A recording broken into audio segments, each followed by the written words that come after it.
He's one of India's youngest billionaires who's given a new dimension to games like cricket, kabaddi, football, turning an average game watcher to an actual stakeholder in the success of the game. And he's done it via Dream11, his fantasy gaming platform. We have with us Jain, CEO and co-founder of Dream Sports, who's also the Impact Person of the Year. Thank you for joining us, Harsh. Thank you for having me and for honoring me with this title. Our pleasure. And your journey started with your company proposal being rejected 150 times. And now you have a company worth 65,000 crore. You have 200 million registered users on your platform. But when you look back, what was that one thing that really kept you going and, despite facing multiple rejections? I think there is family. If you come home to, how much of a persistence, tenacity, belief, hard work, I think the one thing you've got to have is a family that helps support you, that every time you come back home and you're like, oh, this pitch didn't go right. My wife used to join me for some of the pitches. She used to wait in the parking lot in the car. Okay. And I used to go up and she used to hang out for like an hour. I used to come down and be like, it didn't, they said no. And she'd be like, that's fine, we'll try again. And so I think my parents, my sister, my wife, they all play an incredibly important role in not allowing me to get bogged down by the rejections, because however much you say, if you come home to someone who says for your own good, if you come home to someone who says that, maybe this isn't working out, maybe you should do something else, then it eats at you at some point. And if you come home to someone who says it's fine, don't worry, try again, then it just pushes you that much more. Your father, Mr. Anand Jain, is a well-respected name in the business fraternity. Now, while growing up, would you say entrepreneurship was always on the cards for you? No, I think quite the opposite actually. Because I was fortunate enough to be born with a silver spoon because of what my dad has achieved, I think the status quo was I'll join my dad. I'm a Marwadi businessman, business family, so it's like, Marwadi boy from a business family will always go and join dad and run the family business. We have a publicly listed company, Jacob. And so I think that path was almost pre-decided. Entrepreneurship was actually breaking away from what society thought, from what everyone thought I should do. My dad has always allowed me to do whatever I wanted to do. So which has been amazing. They've always been extremely supportive, mom and dad. In fact, mom more than ever, because she was very sporty and very athletic and encouraged me to play a lot of sports as a child, which obviously has got that sports energy and DNA in me. Dad, even in business, said, do what you want, right? And so he gave me the freedom to explore. There was a problem, was that initially the amount I was asking for funding as a 21, 22-year-old out of college was way too much. And he should never have agreed. But my mom came and said the typical Marwadi line, which was that, ek hi to beta hai. So that settled the argument. And then he gave me the funding very reluctantly, because I was asking for 10 crores as a 22-year-old. And this is in 2008. That's like asking for maybe 50 crores today. Yeah. And we actually burnt it all away in 2 years. And so he was right not to give me that money. But the lessons I learned from burning that 10 crores initially and then pivoting and adapting, I think, helped us succeed eventually. While you're a very successful company, challenges, of course, are going to be part of the business. And recently, I think you were served what is being called the biggest tax notice in Indian history. And then we heard about Dream Capital kind of shutting down, and other companies, other fantasy gaming platforms which were kind of served with a similar notice, laid off employees. So how difficult is it to focus on growth in the face of a challenge like this, and how do you plan to overcome this one? Yeah, so I won't deny the fact that it's very challenging to be, to have a notice which is, like you said, the largest notice ever, tens of thousands of crores. But I think that we've gone to court, and we're hoping the court will help us with, not being charged retrospective tax. The government has come up with prospective tax, which was also 300% more than what we used to pay. And that we've taken head on. and we've taken the hit. Most of the industry has done the same. We've taken the hit, and all our revenues are down about 30%, EBITDA is down about 50-60%. But the upside of that is that there is complete clarity in writing on taxation, which is something we wanted for a long time. So we believe the business will come back in a couple of years to where it was, stronger than ever, because you'll have complete clarity on tax laws now. The government is also putting together regulations for the gaming industry. So the Ministry of IT has become a nodal ministry for gaming now, which is something that we've been waiting for, to have a nodal ministry. And they're putting together regulations for real money gaming, which will be a big fillip in terms of our gaming industry growing. I think as long as the retrospective part does not become a reality, all of these, while some things have short-term, negative impact, will be a long-term net positive. But obviously, if retrospective tax comes true, then I think $25 billion of valuations in companies in the gaming sector all go to NCLT. What would be your advice to entrepreneurs who are kind of trying to build affinity for a product which doesn't exist in the market at all? What would their starting point? So Super Selector actually was, I think, the first, large fantasy cricket platform. When IPL launched in 2008, I went looking for Super Selector, and because it had shut down in the early 2000s, that's why I got the idea of Dream11, pitched it to my friends, and only one was crazy enough to join me. He's my co-founder today, Bhavit, and we've been running this for 15 years now. But I think the piece of advice I would say is that if you are to start something in an area where you're first, most likely people don't even know they want that. You're just trying to solve a user problem. So I think even where we went wrong in the first few years was that we were trying to solve our problem, which was a season-long fantasy football game. That's what we used to love. We wanted that for cricket. But when we launched a product in the Indian market emulating the US market, it failed for 4 years. But when we pivoted to solving the user problem in India, that's when it started taking off. So the first thing I would say is that it doesn't matter who came first and who came last. I think one of the most popular product features out there is stories today in Insta. But Snap came out with stories. Insta literally came out second. But today if you ask anyone who's responsible for stories, they'll say Insta. So it doesn't matter as much who came first or second. It matters on who solves the user problem in the best way and scales up the fastest. Okay. And despite fighting many legal battles to kind of bring credibility to the platform, it's still taken in the same breath as in some cases as a betting platform or a gambling platform. In some markets, of course, it's also banned, like Andhra, I think Odisha. How does something like this affect the brand value overall? And what are you doing to kind of counter that now? So, the laws in India are very clear. Betting and gambling is when you have a game which has more chance than skill. And if your game has more skill than chance, then it is not betting gambling, it's a regular business activity. That's why fantasy sports and Dream11's format has been approved by multiple Supreme Courts in the country as a game of skill, not of chance. More skill than chance, which means it's not betting or gambling or wagering. I think the key element being that, I would compare this to the stock market, right? A lot of people also think, they argue whether the stock market is a place for financial investors or are they retail investors putting money without having the deep financial knowledge they should have. The point is that it's a regulated entity, it's a regulated environment where you have SEBI. And SEBI is able to create a regulated way in which all of India is able to participate and contribute towards our financial economy through the stock market. And our entire economy has been boosted since the last, decade or so, with the stock market just rising. That is exactly what we want in gaming.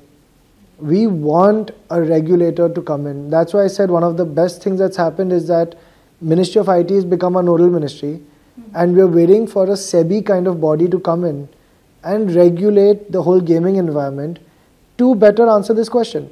Because then that entity can actually say, look, here's the line. this is permissible and this is not permissible. So we're looking forward to that. Okay. In one of your interactions, you mentioned that it's not really productive for a company, a startup, to start marketing right at the outset. Yeah. Because you're a marketing and advertising magazine. I'd really like to understand what is that moment, that sweet moment where an entrepreneur should actually let marketing do all the work. Never. With all due respect, I mean, you have more than enough ads and sponsors, but I think there should, if you are a product company, marketing can never do all the work, right? Your product needs to be good. So good products with great marketing can succeed more than great products with no marketing, right? Now so marketing is a very key component because that's what your distribution and awareness and reach comes from. But I think that for the initial years of any product, they should have product market fit. They should have users coming in, using their product, advocating it, getting other friends and other people in their networks to try out the product, and showing high levels of retention. That they continue using the product and keeping on increasing their engagement with that product. So if you can get user acquisition growing virally, organically, with high retention, I think that would define product market fit. Once you have that, then you're ready to scale, and then I would start spending some ad dollars. But you have to have a proper unit economics in place so that if I spend 10 rupees, when will I earn back this 10 rupees, right? So I think that's very important before you start splurging on marketing, saying, I'll get all the users, and then, once we have millions of users, I'll figure out monetization later. Okay, well, having said that, right now, I think you have a very big chunk of your business which is driven by marketing. I mean, there are a lot of associations with great cricketers, and I think the last match, of course, was a great example, the final, World Cup final, where everybody in the stadium was wearing the Dream11 sponsored jersey. So where do you think, what is a tangible outcome of advertising at this level for Dream11 at this stage? So we measure everything. The jersey is one of the harder things to measure. It's the first time we've done like this front of jersey for India, for any large team. Even IPL teams, we've not done front of jersey yet. But I think that for all other marketing, today we live in a very measurable world. You can run brand marketing in different cohorts of the country, in different states. You can actually measure it. Digital advertising is measurable down to every click, every impression, and so you can actually track that user and say that how much did a click cost, how much did an impression cost, how much did an install cost, how much did a paying customer cost. And so I think these are all extremely measurable.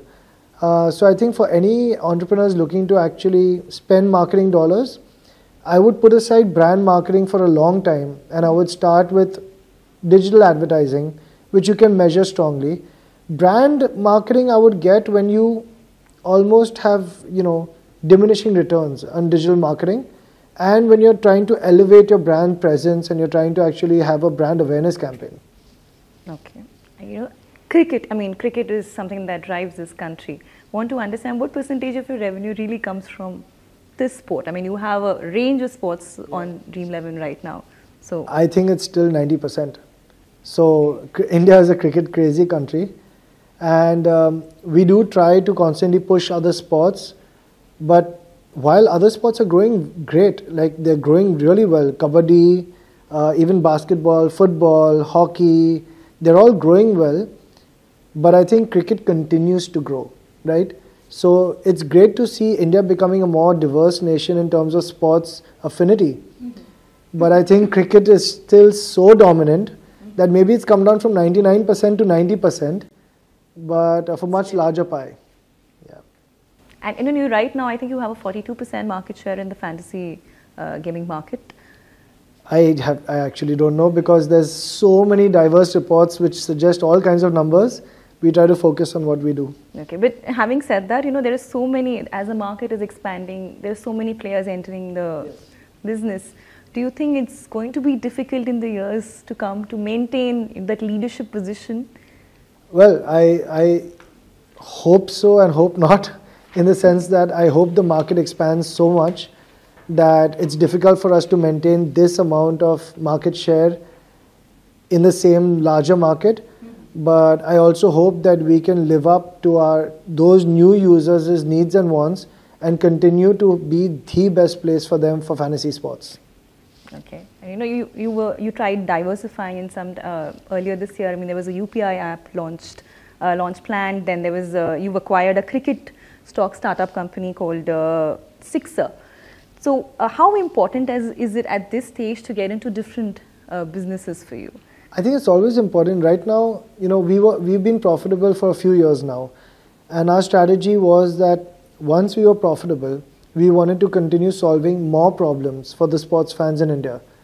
And so we've gotten into sports content, sports commerce, sports travel and experiences, esports, sportswear, sports equipment, and other sports gaming. And so it's very important for us to get that depth and breadth of sports products and services that India currently is missing. Like you said, India is driven so much by cricket and by men's cricket, BCCI men's cricket, that even domestic cricket isn't where domestic sports are in the US. And all the other sports have a long way to go. So we really want to focus on solving all the sports problems and services that we can solve for Indian users. So we will continue definitely with our corp dev and M&A strategy. Okay, and you've also assumed a big role now as a chairperson of the IMAI. How do you plan to fulfill the objective of bringing more Indianness into this progress of tech? You've always been a big supporter of that. How are you going to bring that? Look, absolutely. I think having lived in the US and UK while I was studying, I think it's a no-brainer for everyone who's Indian to come back home and build here. Today, our population is our biggest strength. It used to be a problem. Today, it's our biggest strength. We have the world's largest young population. We have Geo that's putting 5G into the hands of like 1 billion Indians. And that tailwind itself creates such a huge domestic market that very few countries in the world can ever offer that, right? And this is a massive advantage. For example, if you see the US, you see the top 100 entrepreneurs. And I would guess that the majority of them are actually not Americans, not natively born in the US. A lot of them are immigrants, they've moved early, their parents moved, right? If you see the top 100 entrepreneurs in India, they're all Indian. Okay, yeah. Right? We have an innate ability to understand our culture, our requirements, our demographics, our people. And we're the world's largest market today. So, it is a privilege to be an Indian entrepreneur today. And I think you're going to see a lot of unicorns coming out in the next 10 years. And hopefully those unicorns become decacorns and hexacons or whatever you call them. But basically they become very large companies. I think that journey is the journey that we're now hopefully seeing. And a lot of them going to be public. So that will really help the whole tech ecosystem grow rapidly. And so what next for Dream Sports and Dream11? Well, for us, we're looking forward to these regulations to come in on Dream11. We're looking forward for hopefully retrospective tax not to be an issue for us through the courts.